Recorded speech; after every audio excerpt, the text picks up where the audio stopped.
Good morning friends.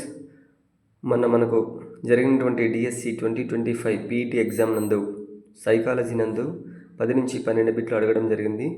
ఈరోజు వాటిని మనం తెలుసుకుందాం.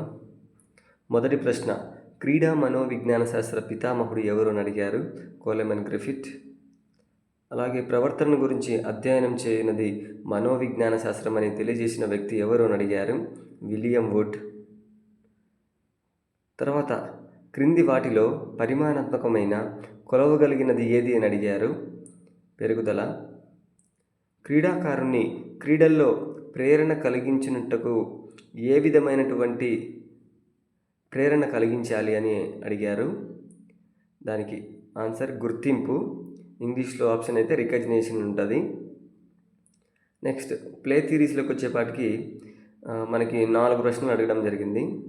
మొదటిది, ప్లే ఈజ్ లైఫ్ థియరీ అన్నది ఎవరంటే జాన్ డ్యూయి. తర్వాత, జతపరచడంలో అడిగారు మనకి. మిగులు శక్తి సిద్ధాంతం అని స్పెన్సర్ అండ్ షిల్లర్.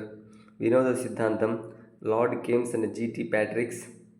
స్వయం ప్రకటన సిద్ధాంతం బెర్నార్డ్ ఎస్ మాసన్ అని. 4వ ఆప్షన్ గుర్తులేదు, కామెంట్ చేయండి ప్లీజ్ ఫ్రెండ్స్.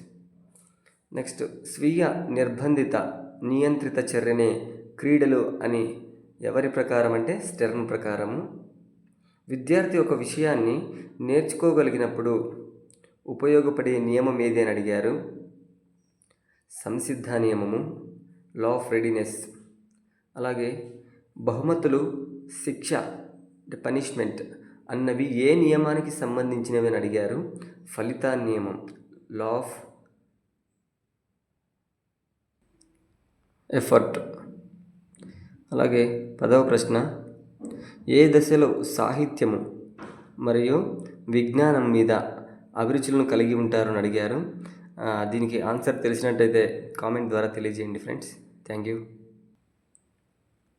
అలాగే ఈ వీడియో మీకు నచ్చినట్లయితే తప్పకుండా సబ్స్క్రైబ్ చేయండి friends. Thank you very much.